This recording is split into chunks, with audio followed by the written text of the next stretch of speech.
À 6h45, Europe 1 vous répond, Thomas Soto. On les présente comme deux des principaux chefs djihadistes du Sahel. L'un s'appelait Hamada Ag Hama, dit Abdelkrim le Touareg. L'autre, Ibrahim Ag Inawalem, dit Bana. Ils ont été tués dans le nord du Mali lors de combats avec les forces spéciales françaises.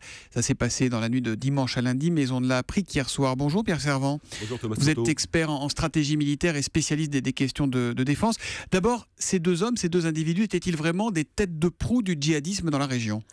Oui, effectivement, c'était tout à fait des têtes de proue, surtout Abdelkrim le Touareg, qui avait la particularité d'être l'un des rares Touaregs chef d'une katiba d'Al-Qaïda au Maghreb islamique. Une katiba, c'est un groupe de combat. Il y en a très peu parce que vous savez que la structure d'AQMI est une structure algérienne, internationaliste. Donc il avait cette particularité, ce qui fait que c'était un historique du combat dans la région et un pont entre Al-Qaïda, AQMI et ses frères Touaregs qui se sont radicalisés dans un mouvement qui s'appelle Ansar Din, dont le second qui a été tué était un des chefs religieux importants. Donc effectivement, les deux, mais notamment Abdelkrim, chef de guerre, responsable de la mort d'otages français, était une pièce maîtresse du dispositif. C'est lui qui avait revendiqué notamment le meurtre de deux journalistes d'RFI, Ghislaine Dupont et Claude Verlon en 2013. Absolument, tout à fait. Donc il a cette responsabilité. On le présente aussi, heureusement il a disparu aujourd'hui, mais comme un chef charismatique, considéré comme ayant une dimension religieuse. Il était très souvent appelé le taleb, le religieux, l'étudiant en religion.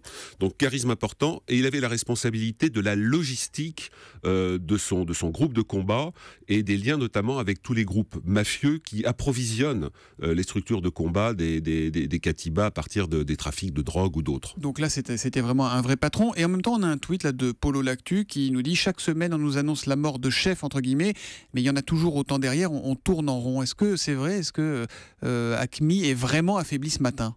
Alors oui, quand même, AQMI est affaibli. Disons, la mouvance djihado-terroriste qui essaye de revenir au Mali et au Niger, notamment à partir de ces bases arrières du sud de la Libye, ils sont affaiblis, c'est quand même important. Surtout ce type de personnage qui appartenait à une grande famille touareg, qui était apparenté à un autre grand chef touareg qui s'appelle Ag-Ghali. Donc on est dans des pays où les structures familiales, les liens tribaux sont très importants. Donc ils jouaient un rôle important, mais votre auditeur a raison. Malheureusement, c'est un peu l'hydre de Lerne. Vous coupez des têtes, elles repoussent. Donc c'est un combat, comme je le dis souvent, c'est pas un combat qui se joue en termes d'années, mais en termes de décennies. Donc, et là encore, on a deux tweets. Un tweet assez cash de Bakary Potter qui vous demande: eux tuent par dizaines et nous on doit se féliciter d'en abattre un par-ci, un par-là. Et un autre tweet de Fran qui nous dit: est-ce que notre méthode fait peur aux terroristes? Alors, eux, on a l'impression qu'ils font dans l'assassinat de masse et nous on cible. Alors franchement, honnêtement, eux n'ont pas peur, c'est un des problèmes. C'est pour ça qu'il y a très très peu de survivants dans les combats, parce qu'ils ne se rendent pas. Ils vont à la mort et ils essayent de se faire sauter, si possible, en essayant de tuer des soldats français. Alors, je crois qu'il ne faut pas penser que parce que l'armée et la défense communiquent assez peu sur ce qu'ils font, qu'il y a de temps en temps comme ça un chef qui est tué. Vous avez des opérations de guerre conduites par les 3000 hommes de Barkhane. C'est pas simplement... Il y a 3000 Français aujourd'hui. 3000 Français qui travaillent main dans la main avec ce qu'on appelle le G5 Sahel, les 5 pays du Sahel, Mauritanie, Mali, Niger, Tchad et Burkina Faso, qui sont en première ligne, donc c'est un travail d'ensemble.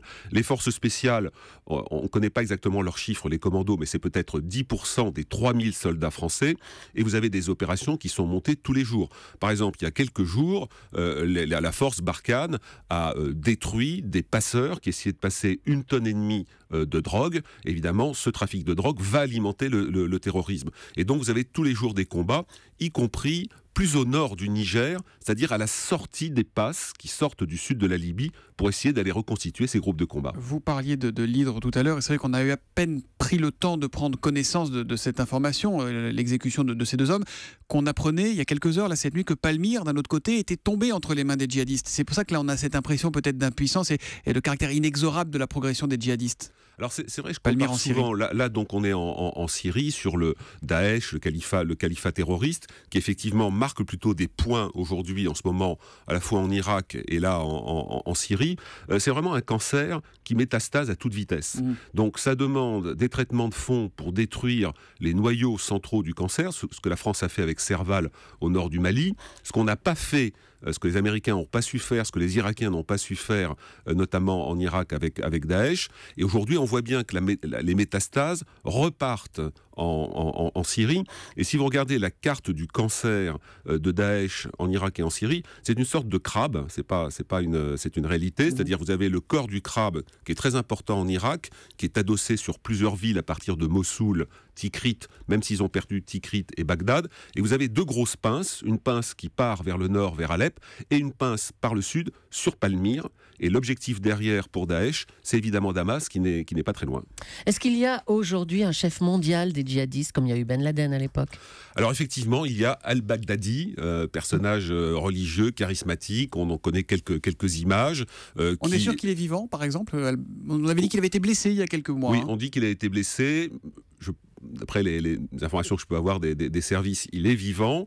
Mais ce qu'il y a, c'est qu'il n'est pas seul. Il a autour de lui une structure politico-militaire et religieuse, notamment militaire à partir des anciens de Saddam Hussein, tous ces officiers généraux supérieurs qui ont été virés par les Américains après 2003, ce qui a été une énorme sottise. Et donc il y a autour de lui des stratèges, des militaires, des politiques, des religieux et des spécialistes de la manipulation de l'image, de l'information, et qui sont capables aussi d'essayer de nous terroriser par les décapitations mises en ligne, par des magazines. Et là, l'objectif, c'est notamment de séduire des jeunes Européens ou des jeunes Maghrébins pour les rejoindre. Dernière question, Pierre Servan. Ce que nous apprend, semble-t-il, l'exécution de ces deux chefs de... Alors, ça n'est pas une exécution, ils ont été tués donc au combat. Au combat, oui. En tout cas, ça nous apprend que c'est quand on est tué au combat, au sol, que ça marche. Et que si on va aller chercher al-Baghdadi, c'est au sol qu'il faudra y aller, non? Alors, c'est la vraie question. On en avait déjà discuté il y a quelques temps. C'est vraiment les limites de la stratégie américaine. Ils sont en train de se réinterroger. On voit bien que l'armée irakienne n'arrive pas à reprendre le terrain. Il y a des problèmes avec les milices chiites qui font peur aux sunnites. La question aujourd'hui, c'est comment on fait pour aller les déloger au sol.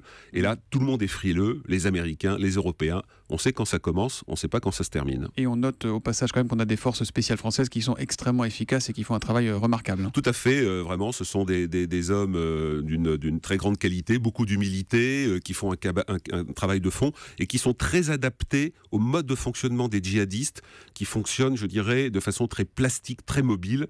Et les forces spéciales agissent de la même façon pour les contrer et les détruire quand c'est nécessaire. Merci Pierre Servan d'être venu en direct répondre aux questions des auditeurs d'Europe 1. Je rappelle que vous êtes expert en stratégie militaire et spécialiste des questions de défense. Merci et bonne journée à vous. Merci à vous.